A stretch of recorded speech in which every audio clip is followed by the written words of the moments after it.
Hello students, आज हम 10th class की इंग्लिश बुक गोल्डन रेज उसमें पोइम है रिस्क, जिसके लेखक हैं जो पोइट हैं वो है जेनेट रेन। इसी पोइम रिस्क का 5th स्टेंजा है। Chained by their certitude they are slaves, they have forfeited their freedom. Only a person who risks is truly free. ये इसका लास्ट स्टेंजा है इस पोइम का।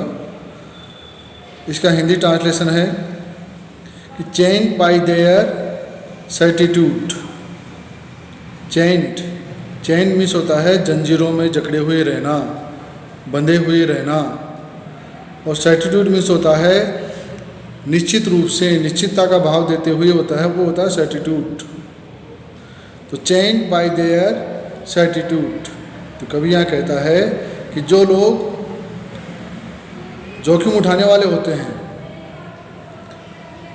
मतलब ये पहले बताया इसी रिस्क पोइम में कि कुछ लोग तो जोखिम उठाते हैं, कुछ नहीं उठाते हैं।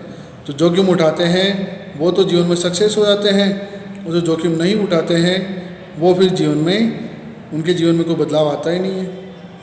तो यहाँ कहते हैं कि चेन्ड बाय देयर सर्टिट्यूड, कि वे अपने निश्चित धारणा की जंजीरों में बंधे हुए रहते हैं।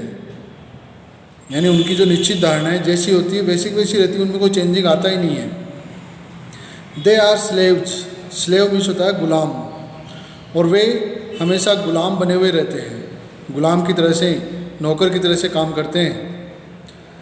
They have forfeited, forfeited means होता है मतलब खो देना, लॉस्ट हो जाना।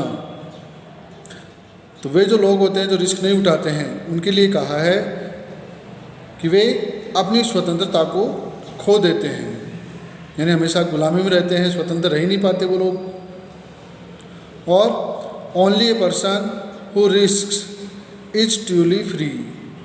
तो लास्ट में पोइम के लास्ट में पोइट ने यही कहा है कि ओनली ए पर्सन, केवल वह व्यक्ति, हु रिस्क्स, जो रिस्क उठाता है, जो जोखिम उठाता है जीवन में, उस व्यक्ति के लिए कहा है कि इज ट्रूली फ्री, वो व्यक्ति ही फ्री यानी स्वतंत्र रहता है।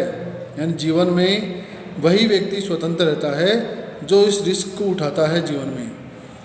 तो यहाँ पर इस प्रकार से पोइट ने रिस्क का कितना महत्व है हमारे जीवन में, हमें कहाँ कहाँ पर रिस्क उठानी चाहिए, ये सब बातें इसमें पोइम ने हमें बताई है।